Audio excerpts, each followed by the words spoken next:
नमस्कार किसान भाई।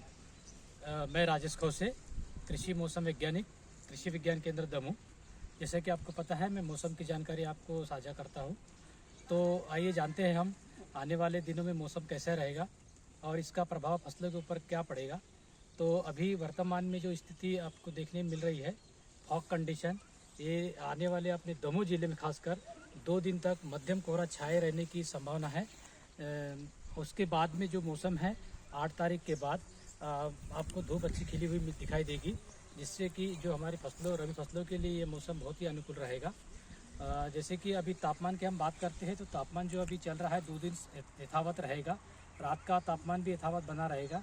उसके बाद 8 जनवरी के बाद दिन के तापमान में 1 या 2 डिग्री के आसपास बढ़ोतरी देखने को मिलेगी और रात के तापमान में भी 1-2 डिग्री तापमान बढ़े हुए दिखाई देंगे। तो ये हो गई तापमान की बात।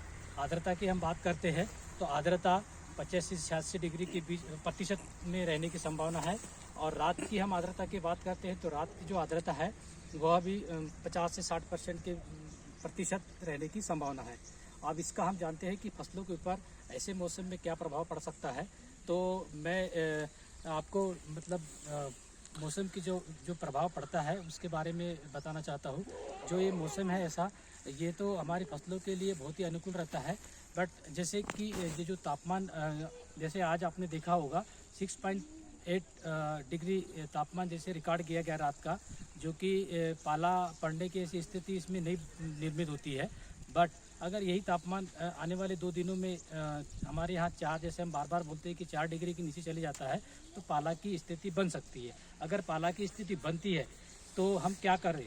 पाला अगर जब पड़ता है तो हमें जैसे कि आपको पता है कि मेढ़ के चारों तरफ धुआं करना चाहिए। और शाम के समय 7 बजे के बाद या 6 बजे के बाद आपको स्प्रिंकल के माध्यम से 10 से 11 बजे तक आपको स्प्रिंकल चलाकर हल्की सिंचाई फसलों में करना चाहिए। साथ ही साथ आपको कुछ मार्केट में रसायन का भी हम इसका पाला से बचाव के लिए उपयोग करते हैं। जैसे कि गंधक का उपयोग हम करते हैं। तो गंधक क्या करता है कि तापमान में भी 1 या 2 डिग्री जो सामान्य तापमान चलता है उसके एवज में ये तापमान बढ़ा देता है। इसके साथ में हम सल्फर का भी उपयोग कर सकते हैं। एक हमारे जैसे कि हम किसानों को सलाह देते हैं कि स्वाधीन करके एक फंजीसाइड आता है जिसमें कि सल्फर पाया जाता है। 1 किलो सल्फर पर हेक्टेयर के हिसाब से अगर आप, जैसे अभी मटर अच्छी हमारी फली वाली अवस्था में है या फूल वाली अवस्था में है, इसका स्प्रे करने से ये भी तापमान को बढ़ा देता है। तो ऐसे कुछ केमिकल है जिसका हम उपयोग करके, जैसे पाला पड़ने की अगर स्थिति बनती है तो हम इसका उपयोग कर सकते हैं और पाला से निजात पा सकते हैं। चलिए हम जानते हैं पशुपालन के परिप्रेक्ष्य में। पशुपालन के इसमें हम बार बार कहते हैं कि जो भी आपके पशु शेड है उसमें आप वेंटिलेशन में या फिर खिड़की दरवाजे पर आप पर्दा लगा के या गेट लगा के रखें, जो कि आपकी जो डायरेक्ट जो हवा अंदर न जा पाए। उसके साथ में हम मुर्गी पालन किसानों बंधुओं को सलाह देते हैं कि मुर्गी पालन किसान भी अपने जो मुर्गी शेड है उसमें 100 से 200 वाट के जो बल्ब है वो लगा के रखें, ताकि वहाँ का तापमान मेंटेन रह सके। साथ ही में हम जो अभी हमारे यहाँ दमोह ज़िले में काफ़ी मछली पालन करने वाले किसान भी है, तो उनके लिए मैं विशेष सलाह दूंगा। उनका जो ये इस समय का जो ठंड का जो समय रहता है, जो मछलियों का पाचन क्रिया के लिए थोड़ा अच्छा नहीं रहता है, उसके लिए उनके जो आहार का जो सामग्री होती है वह अपने हिसाब से दे, ताकि उनकी जो पाचन क्रिया इस समय में कम रहती है तो उनको ज़्यादा इसके ऊपर इनका प्रभाव न पड़ सके। साथ ही साथ हम जो तालाब में जो पानी होता है उस पानी में आप नया पानी ऐड करने की सलाह देते हैं।